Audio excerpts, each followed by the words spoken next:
नमस्कार। चलिए आज बात करते हैं एक बहुत ही खास तारीख की, 14 अप्रैल। ये सिर्फ कैलेंडर का एक और दिन नहीं है, बल्कि भारत के लिए कई मायनों में बहुत ज्यादा महत्वपूर्ण है। दरअसल ये एक ऐसा दिन है जब हम अपने अतीत को याद करते हैं, वर्तमान का जश्न मनाते हैं और भविष्य के लिए कुछ नया करते हैं। तो चलिए देखते हैं कि इस एक दिन में क्या क्या खास हुआ। तो चलिए सबसे पहले बात करते हैं राष्ट्रीय सुरक्षा की, जहां इस दिन कुछ बहुत ही अहम गतिविधियां देखने को मिली। देखिए, उज़्बेकिस्तान के साथ जो दस्तालेक एक्सरसाइज होती है, उसमें जो सबसे बड़ा बदलाव आया है वो ये है कि अब ये सिर्फ आर्मी तक ही सीमित नहीं है, अब इसमें एयरफोर्स भी शामिल हो गई है।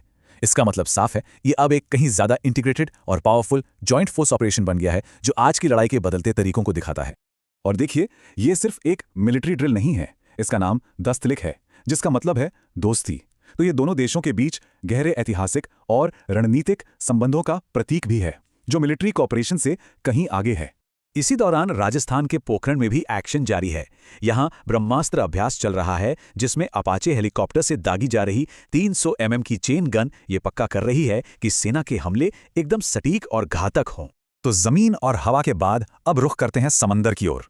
नई दिल्ली में नेवी के सारे टॉप कमांडर्स पहली बार एक साथ बैठकर भारत की विशाल समुद्री सीमाओं की सुरक्षा और भविष्य की रणनीति पर मंथन कर रहे हैं। अच्छा, तो डिफेंस की दुनिया से निकलकर अब हम चलते हैं उन इनोवेशंस की तरफ जो भारत के भविष्य की नींव रख रहे हैं। इसमें सबसे पहले है भारत का अपना यानी स्वदेशी क्वांटम कंप्यूटिंग टेस्ट बेड। आसान भाषा में कहें तो ये एक ऐसी लैब है जहां हमारे वैज्ञानिक और स्टार्टअप्स भविष्य की इस जबरदस्त टेक्नोलॉजी को टेस्ट कर सकते हैं, वो भी बिना किसी विदेशी मदद के। ये आत्मनिर्भर भारत की दिशा में एक बहुत बड़ा कदम है। और ये कोई छोटा मोटा प्रोजेक्ट नहीं है। सरकार इस नेशनल मिशन में 6,000 करोड़ रुपए से भी ज्यादा का निवेश कर रही है। ये दिखाता है कि क्वांटम टेक्नोलॉजी में ग्लोबल लीडर बनने की भारत की महत्वाकांक्षा कितनी बड़ी है। अब टेक्नोलॉजी से थोड़ा हटकर बात करते हैं। गुजरात में कुछ ऐसा हो रहा है जो दुनिया में इससे पहले कभी नहीं हुआ। वनतारा सिर्फ एक यूनिवर्सिटी नहीं है, ये वाइल्ड लाइफ कंजर्वेशन और एनिमल वेलफेयर के लिए दुनिया का पहला ग्लोबल सेंटर बन रहा है। चलिए अब बात करते हैं खेल की दुनिया की, जहां भारतीय एथलीटों ने अपने शानदार प्रदर्शन से इतिहास रच दिया है। एशियन बॉक्सिंग चैंपियनशिप में एक बहुत ही दिलचस्प बात सामने आई। भारत ने कुल मिलाकर 16 मेडल जीते, जो किसी भी दूसरे देश से ज्यादा थे। लेकिन फिर भी टॉप पर रहा कजाकिस्तान। जानते हैं क्यों? क्योंकि उन्होंने 6 गोल्ड मेडल जीते, जबकि भारत ने 5। इससे पता चलता है कि गोल्ड मेडल की अहमियत कितनी ज्यादा होती है।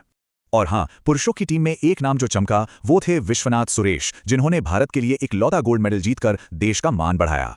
अब बैडमिंटन की बात करें तो एक ऐसा नंबर जो दशकों के इंतजार को बयां करता है, 61 साल।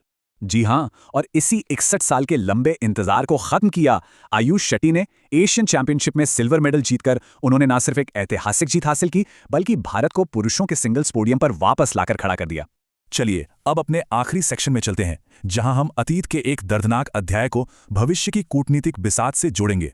इस दिन राष्ट्र ने जलियांवाला बाग हत्याकांड की 107वीं बरसी पर शहीदों को याद किया, जो हमारे स्वतंत्रता संग्राम का एक बहुत ही दर्दनाक लेकिन अहम मोड़ था।